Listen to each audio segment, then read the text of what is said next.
শ্রীমদ ভাগবত মূর্তি বর্ণন। হে রাম বন্ধু পরম গুরু মহাভাগবত, কৃপা করা কৃপাময় ধরু শরণত।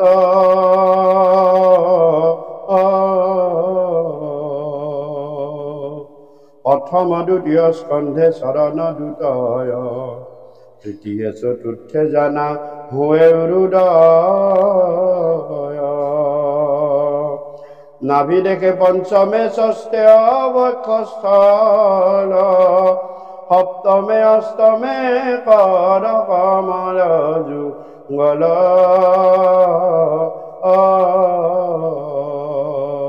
কণ্ঠ দেখে নবমে দশমে দ্বার তুণ্ড, একাদশে ললাটে দ্বাদশে হইল মুণ্ড।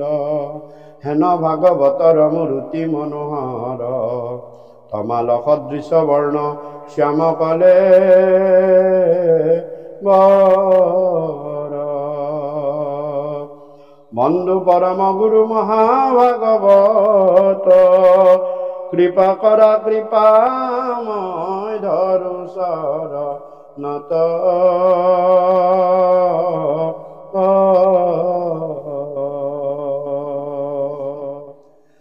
মোৰ এই পুণ্যস্থানত মোৰ মহাপুৰুষ কৃপালু গুৰু দুজনাৰ দুখানি অভয়শিষণ স্মৰণ বন্দন সেৱন কৰি আজি এই পবিত্ৰ বাৰ পবিত্ৰ ক্ষণত বৈকুণ্ঠৰ পৰম পবিত্ৰ শ্ৰীমদ ভাগৱত শাস্ত্ৰ পাঠ বিশ্লেষণৰ কাৰণে গৃহ মংগলৰ উদ্দেশ্য আগত ৰাখি এই গৃহৰ সমস্ত জীৱখিনিৰ কল্যাণ, সকলো কৰ্মতে শুভ আৰু ভগৱন্তৰ কৃপাৰ পাত্ৰ হ'বলৈ এই কৃষ্ণ কথা আজি শ্ৰৱণ কীৰ্তন কৰা হৈছে।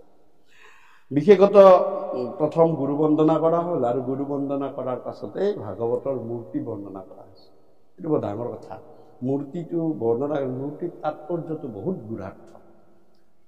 এই যে মূৰ্তি বৰ্ণনা কৰিলে সেয়া ভাগৱতৰ মূৰ্তি। ভাগৱত কি যে শ্ৰীকৃষ্ণৰ বাংময় স্বৰূপ মূৰ্তি বুলি কোৱা। আৰু এই ভাগৱতৰ মূৰ্তিৰ বৈশিষ্ট্য আছে, তাত তত্ত্ব আছে। এনে ভাগৱতৰ মূৰ্তিটো বৰ্ণনা কৰি থোৱা নাই পদ্মপুৰাণৰ পৰা আনি মোৰ কৃপালু গুৰু। ইয়াত কৈছে যে মূৰ্তি বৰ্ণনাৰ ভিতৰত যে ভাগৱত পৰম গুৰু বুলি কৈছে, যে বন্ধু পৰম গুৰু মহাভাগৱত, কৃপা কৰা কৃপাময় ধৰু চৰণত। এইটো প্ৰথম শ্লোক। তাৰপিছত কৈছে যে প্ৰথম দ্বিতীয় স্কন্ধে চৰণ দুটয়। প্ৰথম আৰু ভাগৱতৰ প্ৰথম আৰু দ্বিতীয় স্কন্ধ দুটাক কৈছে চৰণ যুগল। প্ৰথম স্কন্ধ সুচৰণ আৰু দ্বিতীয় স্কন্ধ হৈছে বাওচৰণ। এতিয়া কথা হ'ল তাত্ত্বিক দিশটো কি, কি বুজাব বিচাৰিছে, তাৰ অৰ্থটো কি? চৰণ মানেতো আমি সকলোৱে চৰণ বুলি জানো আৰু পদকমল বুলি জানো। আচলতে কৈছে প্ৰথম চৰণ হৈছে বিশ্বাস। অৰ্থাৎ কি বিশ্বাস? আৰু দ্বিতীয় চৰণ হৈছে ভৰসা। প্ৰথম কথা যে বিশ্বাস আৰু ভৰসা, প্ৰথম চৰণ দ্বিতীয় চৰণ। ভাগৱতৰ ওপৰত সম্পূৰ্ণ তোমাৰ বিশ্বাস থাকিব লাগিব। বিশ্বাস ৰাখি কিহৰ বিশ্বাস ৰাখিম? সেইটো ডাঙৰ কথা। যে কেনেকুৱাকে বিশ্বাস ৰাখিবা যে এজনৰ শৰীৰত কিবা কাৰণত ব্যাধি বা ৰোগ হৈছে। প্ৰথম আমি ৰাতিটো ভাবোঁ কোন ডক্তৰক দেখালে মই এই ৰোগটো ভাল পাম, কোন ডক্তৰ মোৰ বিশ্বাসযোগ্য। চকুৰ হ'লে চকুৰ ডক্তৰখিনিৰ কথা মাথা মাৰা যাব, দুই এটা সোধাও যাব, কোন ডক্তৰক দেখাওঁ হয়। পৰামৰ্শ লৈ লৈ নাই এইজন ডক্তৰে মোৰ কাৰণে ভাল হ'ব। অৰ্থাৎ ডক্তৰজনৰ ওপৰত প্ৰথম তোমাৰ বিশ্বাস হ'ব লাগে। বিশ্বাস হ'লেহে তুমি পিছদিনা চৰণটো আগবঢ়াবা, অৰ্থাৎ পিছদিনা মই আগ যাম। হ'ল ঠিক তেনেদৰে ভাগৱতত কি, এইটো শৰীৰৰ কথাটো ক'লো, ডক্তৰটো। ভাগৱতৰ কিহৰ যে ভাগৱতৰ বিশ্বাসটো কিহৰ ওপৰত? যে ভাগৱতৰ বিশ্বাসটোৰ ওপৰত হৈছে, আৰু ৰোগটোৰ কথা মোৰ কৃপালু গুৰুৱে প্ৰহ্লাদ চৰিত্ৰৰ ঘোষা দি থাকিছে। ও হৰি ৰাম নাৰায়ণ যাদৱানন্দ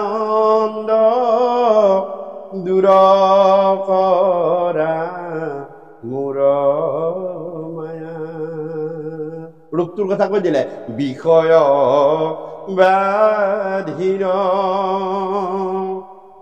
ঔষধি মাগো। 2 নম্বৰ ঔষধ, ও ভকতি মিয়া। এই ঔষধ ক'ত পাবা? ভাগৱতত পাবা। ভকতীয়মীয়া ৰস, ভকতীয়মীয়া তত্ত্ব, ভকতীয়মীয়া কথা ক'ত পাবা? কোনখন শাস্ত্ৰত পাবা? যে একমাত্ৰ ভাগৱত শাস্ত্ৰত তুমি এই বিষয় নামৰ ব্যাধিটো তুমি যি ভুগি আছা, আমি শৰীৰৰ ৰোগটোকে ৰোগ বুলি কওঁ, কৃপালু গুৰুৱে কৈছে নহয়, আমাৰ আধ্যাত্মিকৰ ভিতৰত বিষয়টো এটা ব্যাধি। আধ্যাত্মিক তত্ত্ব চিন্তা কৰিবলৈ যাওঁতে সেই এটা ৰোগত পৰি আছা, আৰু এই ৰোগৰ পৰা তুমি পৰিত্ৰাণ পাবলৈ তুমি এখন ফাৰ্মাচী আছে ঔষধ থকা, সেইখন হৈছে ভাগৱত। প্ৰথম কথা, তুমি বিশ্বাস ৰাখি তুমি সেই ভাগৱতৰ প্ৰথম চৰণ কৈছে, তুমি বিশ্বাস ৰাখি তুমি ভাগৱতৰ ওচৰলৈ যোৱা, যে মোক বিষয় ব্যাধিৰ পৰা যদি পৰিত্ৰাণ কৰিব পৰা বস্তু আছে, সেয়া হৈছে শ্ৰীমদ ভাগৱত। অসংখ্য শাস্ত্ৰ আছে, ধৰ্মশাস্ত্ৰ, গীতা আছে, 17খন পুৰাণ আছে, উপনিষদ আছে, বেদ আছে। আপুনি ক'তো বিষয় ব্যাধিৰ তৰণৰ ঔষধ নেপায়, সেইখন ফাৰ্মাচীতেই পাব। ক'ত? ভাগৱত। গতিকে আপুনি বিশ্বাস ৰাখিব লাগিব যে মই ভাগৱতে মোক বিষয় ব্যাধিৰ ৰোগটোৰ পৰা উপশম কৰিব। প্ৰথম চৰণ বিশ্বাস। যিয়ে বিশ্বাস নকৰে তেওঁক ভাগৱতে কাম নকৰে। বিশ্বাস নকৰাকৈ কোনে কৰি আছে? যে ইউনিভাৰ্চিটিৰ স্কলাৰ বিলাকে, পণ্ডিত বিলাকে, তেওঁলোকে অকল পেটটো পুহিবৰ কাৰণে ভাগৱতৰ ওপৰত ষ্টাডি কৰি ডক্টৰেট লৈছে। তেওঁলোকে তাৰ পৰা শক্তি উৎপাদন কৰিব পৰা নাই, নোৱাৰে। কাৰণ কিয় নোৱাৰে? কথা আছে তাত। পাৰিব, তেওঁ কি গুৰু পৰম্পৰাৰে গুৰু ধৰিব লাগিব, তেতিয়াহে তেওঁ ভাগৱত পঢ়াৰ কাম কৰিব। যদি নহয় পঢ়া, তেওঁ যদি অকল ডক্টৰেটটো লৈ মই এটা স্কলাৰ ল'ম, মহামহাশাক্ত এনেকুৱা স্কলাৰো ভাগৱতত ডক্টৰেট লোৱা আছে, মাধৱদেৱৰ ওপৰত ডক্টৰেট লোৱা আছে, নামেদি মই কওঁ। কিন্তু তেওঁ দুৰ্ঘুৰ শাক্ত, কোনো দিন নাম প্ৰসংগৰ তেওঁ ছাত্ৰটোৱে নলয়। তেওঁৰ কথায়ে মনত ৰাখিব, তেওঁৰ কথায়ে কেতিয়াও তোমাক তৰণৰ উপায় নিদিয়ে। শুনিব পাৰা, লেকচাৰ শুনিব পাৰা, মাতি আনিব পাৰা, মিঠা মিঠাকে ক'ব পাৰে, কিন্তু কথা নিদিয়ে। ক'ত আছে? ভাগৱতত আছে। কিয়? মোক কৃপালু গুৰুৱে প্ৰথম স্কন্ধত কৈ থৈছে যে কৃষ্ণমুখী লোক, কৃষ্ণ উপদেশী লোক হৌক কৃষ্ণত সন্মুখ। যিসকলে কৃষ্ণ উপদেশ দিবলৈ যায়, প্ৰথমতে নিজেই কৃষ্ণৰ মুখামুখি হৈ ল'ব লাগে। যদি নিজে মুখামুখি হোৱা নাই, আনক উপদেশ দি কৰিছো, সেই উপদেশে কি বুলি কৈছে? উদাহৰণ, যে সাপক বিষ দিয়া গাখীৰ খোৱাৰ নিচিনা। ভাগৱতত প্ৰমাণ আছে, এইবিলাক ভাগৱত ভিতৰত আছে, ভাগৱতৰ এইবিলাক কথা আলোচনা আছে। গতিকে ভাগৱতৰ প্ৰথম স্কন্ধ হৈছে বিশ্বাস। বিশ্বাস ৰাখি ভাগৱতত প্ৰৱেশ কৰিব লাগিব। 2 নম্বৰ, বিশ্বাস ৰাখি ডক্টৰটো তালৈ আমি গলো, আমি চৰণ চলালো, চৰণ চলাই আমি ডক্টৰৰ ওচৰলৈ গলো। ডক্টৰ নাহে, আমি যাব লাগিব।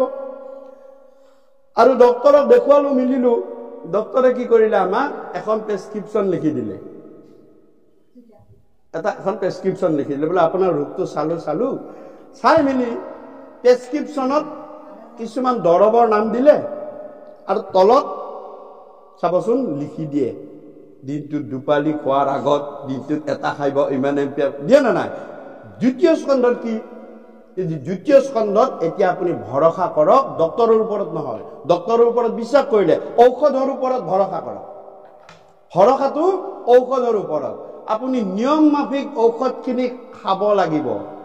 বটলটো পালো বুলি গগকাই এটা দিনতে খাই দিলে সেই ঔষধে অপকাৰহে কৰিব, হয়নে? নিয়ম নীতিৰ মাজত। সেইকাৰণে ভাগৱতৰ 2য় স্কন্ধত আপুনি যেতিয়া ভৰসা ৰাখিব, তেতিয়া আপোনাৰ নিয়ম নীতি, যে এনেই ভক্তি কৰিলে নহ'ব, তুমি পঢ়িলেই নহ'ব, তুমি তাত গুৰুমুখী হৈ গুৰুত শৰণ ল'ব লাগিব, আৰু তাৰ পৰাহে তুমি ভাগৱতৰ কাম কৰা আৰম্ভ কৰিবা, নহ'লে নকৰে। 2 নম্বৰ ভৰসা, সকলো এৰি দিলো। ভৰসা কাক কয়? ভৰ জোক ৰখা, নাও নদীটো পাৰ হবলৈ নাওখনৰ ওপৰত আমি ভৰসা কৰো, ভৰটো সম্পূৰ্ণ এৰি দিওঁ যে নাওখন ডুবিলে আমিও ডুবিম, নাওখন পাৰ হৈ গলে আমিও পাৰ হৈ যাম, সেইটো ভৰসা বুলি কৈছে। অৰ্থাৎ দ্বিতীয় স্কন্ধত তুমি ভগৱন্তৰ বা ভাগৱতৰ ভক্তি তত্ত্বৰ ওপৰত সকলো এৰি দিয়া, সকলো এৰি দিয়া। মই একো কৰিব নাই প্ৰভু, তুমি যি কৰা, যেনেকে কৰাইছা মই তেনেকে নাচি থাকিম, তোমাক অৰ্পণ কৰিলো, দায়িত্ব তোমাৰ, মই মোৰ কাম কৰি গৈছো, তুমি তোমাৰ কাম কৰা। এইটো হৈছে ভৰসা। আৰু এই বিশ্বাস আৰু ভৰসা ৰাখি আপুনি নিয়ম মাফিক ঔষধখিনি খালে, মই শৰীৰৰ লগত কথাটো ৰিজাই গৈ আছো, দুটা ফাল, এটা ফাল ভক্তি, এটা ফাল শাৰীৰিক বাস্তৱিক, দুটা বস্তু ৰিজাই গৈ আছো। তেতিয়া তুমি কি কৰিব পাৰিবা? দুটা বস্তু পাবা। সেইকাৰণে কৈছে তৃতীয় চতুৰ্থে ভৈলা উৰুদয়। উৰুদয় মানে বল আৰু শক্তি, দুটা শক্তিৰ প্ৰতীক আৰু বলৰ প্ৰতীক হৈছে উৰু। কেতিয়াবা দেখিছেনে, আপোনালোকে জানিছে দুৰ্যোধনে বলৰ শক্তিটো দেখাইছিল উৰু চাপাৰাই, আৰু ভীমে কৈছিল তোৰ সেইখন যি শক্তিটো দেখাইছ নহয়, তোৰ উৰুৱে মই ভাঙি পেলাম। উৰুত চাপৰ মাৰি কৈছিল ইয়াতে বহাব। সেইকাৰণে মতা মানুহে কেতিয়াও উৰুত চাপৰ মাৰি কথা কব নাপায়, তাতকৈ দম্ভ কথা আৰু কোনো নাই। আৰু ভগৱন্ত সেইটোৱে দৃষ্টি কৰিছিলে যে ভীমৰ দ্বাৰা মই ইয়াৰ উৰুৱে ভাঙাম। কিন্তু উৰু দুখন কৈছে বল আৰু শক্তিৰ প্ৰতি। যদি তুমি নিয়ম মাফিক যোৱা, তুমি আত্মবল পাবা, ভিতৰৰ পৰা এটা প্ৰেৰণা পাবা। এইটো পেশী বহু বল নহয়, এই ডাম্বেল টানা সেই বল নহয়, বুজিছেনে? অৰ্থাৎ আত্মবল, ভিতৰৰ পৰা বল এটা পাবা আৰু শক্তি এটা পাবা, যে জীয়াই থকাৰ শক্তি, জীয়াই থকাৰ মনোবল, সেই বল শক্তি, সেই দুটা তুমি লাভ কৰিবা। আৰু সেই দুটা লাভ কৰে সেইকাৰণে যে তৃতীয় চতুৰ্থ স্কন্ধে ভৈল উৰুদয়। আৰু নাভি দেশে পঞ্চম স্কন্ধটোক কৈছে নাভি দেশ। নাভি দেশ মানে মনত ৰাখিব, নাভি দেশ মানে হৈছে সৃষ্টি। ভগৱন্তৰ নাভি কমলৰ পৰা ব্ৰহ্মাৰ সৃষ্টি হৈছিল। সকলো সৃষ্টিৰ মূলতে নাভি। আমাৰো নাভি দেহ নাৰীৰ লগ লাগি, হয়নে? নাভিদে জন্ম হয়। নাভিটোৱে আমাৰ খাদ্য খোৱাৰো, কেঁচুৱা যেতিয়া গৰ্ভস্থ থাকে নাভিদহে খাদ্য খায়, মুখেৰেতো নাখায়। কিন্তু আপোনালোকে জানেই সেইবিলাক কথা। গতিকে সৃষ্টিৰ বস্তুটোৱে হৈছে নাভি। যদি তুমি বিশ্বাস ভৰসা ৰাখি আহা, বল আৰু শক্তি আত্মবল তুমি পাবা, তেতিয়াহে তুমি সৃষ্টিৰ কৰ্ম কৰিব পাৰিবা। যদি তোমাৰ বল আৰু শক্তি নাই, কোনেও সৃষ্টি কৰ্ম কৰিব নোৱাৰে, তেওঁ যিমান ডাঙৰে পণ্ডিত নহয়। খেতিয়কজনে পথাৰখনলৈ গৈ ফচল সৃষ্টি কৰিব পাৰিব যে তেওঁৰ বলৱান, পেশী বহু বল আৰু যদি শক্তি থাকে। দুৰ্বল মানুহে সৃষ্টি কৰিব নোৱাৰে, হয়নে? ভূপেন হাজৰিকা শয্যাশায়ী হোৱাৰ 5 বছৰ আগৰ পৰা তেওঁ এটা গীতো লিখিব পৰা নাছিল। কিয়? তেওঁ বল আৰু শক্তি লাহে লাহে লাহে লাহে হীন হৈ গৈ গৈছিল। সৃষ্টি সদায় বল আৰু শক্তিবানজনৰ লগতে হয়। যি নহওক, আমি যদি মেণ্টেলি কিবা প্ৰেছাৰ পাই থাকো, কবিতা এটা কেতিয়াও লিখিব নোৱাৰো, একো সৃষ্টি নহয়। সাহিত্য লিখিব নোৱাৰো, একো কৰিব নোৱাৰো, একো কৰিব মন নাযায়, হয়নে? সেইকাৰণে পঞ্চম স্কন্ধত কি কৈছে? সৃষ্টি। আৰু ভাগৱতে, এতিয়া শাৰীৰিক কথা সেইটো কলো মই, খেতিয়কৰ কথাটো। ভাগৱতে কৈছে যে তুমি তাতে সৃষ্টি হব, অৰ্থাৎ তুমি ভক্তি তত্ত্ব তোমাৰ উদয় হব। ভক্তিৰ কথাটো ক'ত উদয় হব? এই পিছৰ শাৰীত কৈছে না, নাভি দেশে পঞ্চম ষষ্ঠ বক্ষস্থল। বক্ষ মানে বুকু।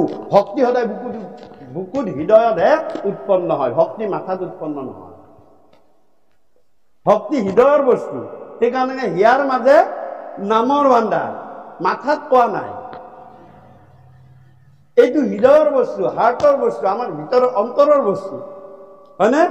কৰ্মযোগ হাতেৰে সাধন হয়, জ্ঞান যোগ মাথাৰে হয়, আৰু ভক্তি যোগ হৃদয়ত হয়। মনত ৰাখিব। গতিকে তাৰপিছত তুমি, তোমাৰ সৃষ্টি হব কি? তোমাৰ সৃষ্টি হব ভক্তিৰ, যে এনেকে ভক্তি কৰিব লাগে। ভাগৱতে লৈ যাব তোমাক টানি টানি। টানি টানি ভাগৱতে লৈ যাব তোমাক। তাৰপিছত ইয়াকে ভক্তি বুলি কয়। এতিয়া ভক্তিখিনি ইয়াত আমাৰ সৃষ্টি হ'ল, ভক্তিৰ সৃষ্টি হৈছে, কিন্তু তাৰ প্ৰকাশ হ'ব লাগিব। তোমাক ভক্তিবান বুলি জানিব লাগিব। তোমাক ভক্তিবান বুলি দুজনত তোমাৰ ভক্তিখিনিত হৃদয়ত যে উৎপন্ন হৈছে, তোমাৰ সেইটো প্ৰকাশ হ'ব তোমাৰ হাত দুখনেৰে, কৰ্মৰ দ্বাৰা। সেইকাৰণে কৈছে নাভি দেখে পঞ্চম ষষ্ঠেয় বক্ষস্থল সপ্তমে অষ্টমে কৰ কমল যুগল। এইবাৰ কল কমলত আহিলে যে তোমাৰ এই ভক্তিখিনি এতিয়া লাহে লাহে কৰ্মৰ দ্বাৰা, কথা বতৰা পাতোতে কৃষ্ণ নমস্কাৰ বা ভগৱন্তৰ নাম গুণ সেৱা সন্মান এইবিলাকৰ দ্বাৰা তোমাৰ ভক্তিটো লাহে লাহে লাহে লাহে লাহে প্ৰকাশ হ'ব। ভিতৰত ভক্তি আছে, কিন্তু দুৰ্দান্ত কাজিয়া কৰি বোলো কোন এটা ভক্তিমান বুলি কব, হয়নে? তাৰ কৰ্মৰ দ্বাৰাহে আমাৰ ধৰ্মটো প্ৰকাশ পায়। গতিকে কৈছে তাৰপিছত তোমাৰ কৰ্মৰ দ্বাৰা এই হৃদয়ত থকা ভক্তিৰ প্ৰকাশ হ'ব। আৰু নৱমে কণ্ঠ দেখে নৱম, এই ভক্তিৰ কৰ্মৰ দ্বাৰা আৰু তোমাৰ বচন কথন মথন কীৰ্তনৰ দ্বাৰা তোমাৰ প্ৰকাশ হবলৈ তোমাক কণ্ঠদেশটো লাগিব। সেইকাৰণে নৱমটো কণ্ঠদেশ বুলি কৈছে। কণ্ঠ মানে এইটো। আৰু দশমে যাৰ তুণ্ড, আৰু গোটেই মুখমণ্ডলটোক ভাগৱতৰ দশম স্কন্ধটো বুলি কৈছে। মনত ৰাখিব, মুখমণ্ডল, তুণ্ড মানে মুখ নহয়, তুণ্ড মানে মুখমণ্ডল। আৰু মুখমণ্ডলত চাৰিটা বস্তু, আমাৰ চাৰিটা ইন্দ্ৰিয় লাগি আছে। সেইকাৰণে ইয়াত দশম স্কন্ধত চাৰিটা তত্ত্ব ভাগৱতত সোমাই আছে। যিয়ে দশম স্কন্ধ পঢ়া নাই তেওঁ ভাগৱত পঢ়াই নাই। চাৰিটা তত্ত্ব, ভাগৱতৰ চাৰিটা তত্ত্ব দশম স্কন্ধত আছে। 1 নম্বৰ দৰ্শন তত্ত্বটো, যিটো ফিলচফি বুলি, ই ভাগৱতৰ দশম স্কন্ধতে তুমি দৰ্শন তত্ত্ব লাভ কৰিবা। আমাৰ মুখমণ্ডলত থকা চকু দুটা দৰ্শনেন্দ্ৰিয় চাম, হয় নে নহয়? দৰ্শনেন্দ্ৰিয় চকু দুটা হয় নে নহয়? 2 নম্বৰ ভাগৱতত যি শ্ৰৱণ তত্ত্ব, শুনিলে কেনেকে তাত্ত্বিক দিশটো লাভ কৰিব পাৰি, শ্ৰৱণ কেনেকে কৰে, এই কথা দশম স্কন্ধত আছে। সেইকাৰণে কাণ দুখন শ্ৰৱণেন্দ্ৰিয় আমাৰ লাগি আছে। ভাগৱতৰ মূৰ্তিটো কেনেকে বৰ্ণনা কৰা আছে। তাৰপিছত আছে কীৰ্তন তত্ত্ব। গোপীসকলে ভগৱানক নেপাই হায়ৈ বায়কৈ কীৰ্তন কৰিবলৈ ধৰিছে, নাট্য অভিনয় কৰিবলৈ ধৰিছিল। কোনোবাই পুতনা হৈছিল, কোনোবাই অঘাসুৰ হৈছিল, কোনোবাই গো হৈছিল, কোনোবাই বৎস হৈছিল, আৰু কৃষ্ণ কিছুমানে হৈছিল, কিছুমানে বনোৰাম হৈছিল। সেইবিলাক অভিনয়। সেই ভগৱন্ত পুৰুষে দাপৰ যুগতে গোপীৰ দ্বাৰা কৰা অভিনয়, সেইটোৱে গুৰুজনাই আগতেই বৰ্ণনা কৰিছে। ইমান সুন্দৰ বৰ্ণনা। সেইবিলাক অভিনয় স্থাপন। এইবিলাক বেছ এটা যে গোপীসকলে যেতিয়া অভিনয় কৰিবলৈ ধৰিলে, তাৰপিছত তেওঁলোকে নেপাই যমুনাৰ বাণীত নামি গৈ কীৰ্তন কৰিবলৈ ধৰিলে। সেই কীৰ্তন তত্ত্বটো আছে দশম স্কন্ধত। সেইকাৰণে মুখখন লাগি আছে দশম স্কন্ধ। আৰু যত যিমান ভাগৱত পঢ়া, ৰাস নপঢ়িলে তুমি ৰস নোপোৱা। ৰসিকা, ৰসিকা মানে জিভাখন মুখৰ ভিতৰত আছে। দশম স্কন্ধৰ ভিতৰত ৰাস তত্ত্ব আছে। ৰাসে ৰস ঐশ্য ইতি ৰাস বুলি কৈছে।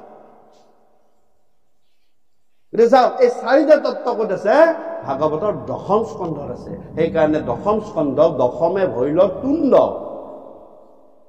আৰু একাদশে ললাট। ললাট মানে কপাল। তাত কি আছে? সেই ৰজা পৰীক্ষিত, তোমাৰ ভাগ্যত যিটো লিখি আহিছা সেয়া হবই। তুমি তোমাৰ কৰ্মফল তুমি ভোগ কৰিবই লাগিব। তাৰ বিনা তোমাৰ ব্যতিৰেকে আৰু উপায় নাই। কিন্তু তৰণৰ উপায়টো তুমি আগতেই লাভ কৰিবা। গতিকে একাদশ স্কন্ধক কৈছে, একাদশ স্কন্ধটো হৈছে ললাট। আৰু সকলো ভাগৱতখনৰ মূল সাৰাংশ মুণ্ডটোত আছে। মুণ্ড মানে দ্বাদশ স্কন্ধটোক দ্বাদশে ভৈল মুণ্ড বুলি কৈছে। এইটো ভাগৱতৰ মূৰ্তি বনাৰ শেষত কৈছে, হেন ভাগৱতৰ মূৰ্তি মনোহৰ তমালকত দৃশ্য বৰ্ণ শ্যাম কলে বৰ। যে এই ভাগৱতখন তমাল নীল বৰণৰ তাল গছৰ নিচিনা। অৰ্থাৎ ভাগৱত যিজনে কৈ আছিলে, যিজনক ভাগৱত আখ্যা দিছে, সাক্ষাতে ভাগৱত আখ্যা দিছে, তেওঁ হৈছিলে শুক মহামুনি। তেওঁ গোটেই গাটো নীলা আৰু মাথাত অলপমান জোপোৰৰ নিচিনা চুলি আছে, তমাল গছ, নীলবৰণৰ তমাল গছৰ নিচিনা তেওঁৰ আকৃতি। সেইকাৰণে তেওঁ ভগৱানৰ আকৃতিয়ে লৈছে নীলা। গতিকে তেওঁক কৈছে, সেইকাৰণে কৈছে ভাগৱত মূৰ্তি বুলি কৈছে। তেওঁ কৈছে ভাগৱত, সাক্ষাতে ভাগৱত। কোনে কাক কৈছে? শুকক কৈছে। ভাগৱতে কৈছে যে সাক্ষাতে ভাগৱত, শুক আহি উপস্থিত হ'ল। আৰু অৰ্থাৎ শুকে কি কৰিছিলে? শুকে ৬০,০০০ ঋষিৰ আগত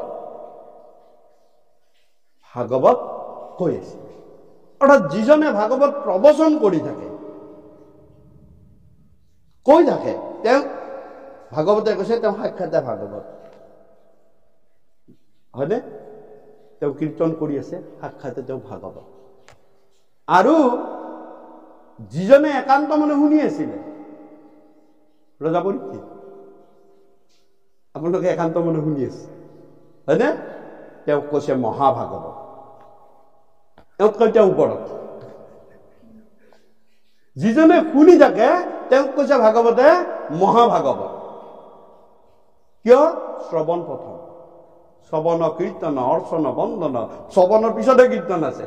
যিজনে কীৰ্তন কৰি থাকে তেওঁ ভাগৱতহে, যিজনে শুনি থাকে তেওঁ মহাভাগৱত।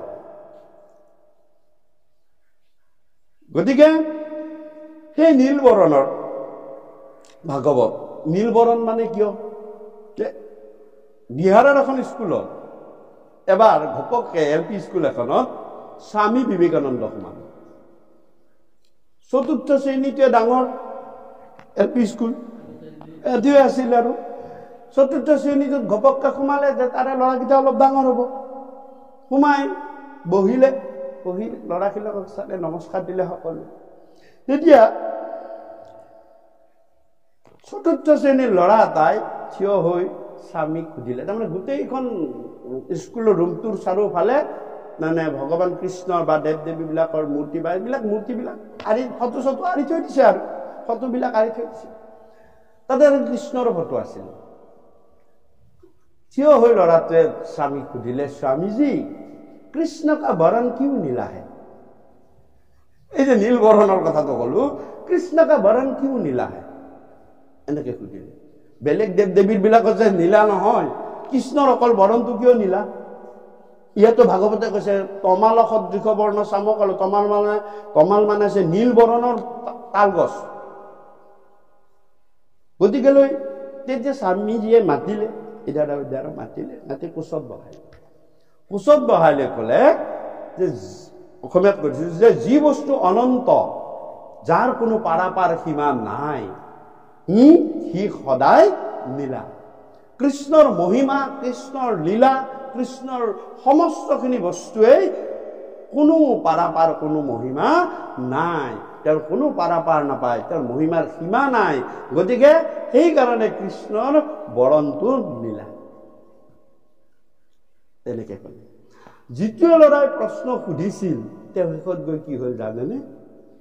ডক্টৰ সৰ্বপল্লী ৰাধাকৃষ্ণন, তেওঁ স্কলাৰ, তেওঁ দাৰ্শনিক হৈ গ'ল। সেই ৪ৰ্থ শ্ৰেণীতেই স্বামী বিবেকানন্দ সোধা প্ৰশ্নটোৰ উত্তৰ বিচৰা ল'ৰাটোৱে হৈছে ডক্টৰ সৰ্বপল্লী ৰাধাকৃষ্ণ। যে গতিকে ভাগৱতৰ এয়া মূৰ্তিৰ বৰ্ণনা।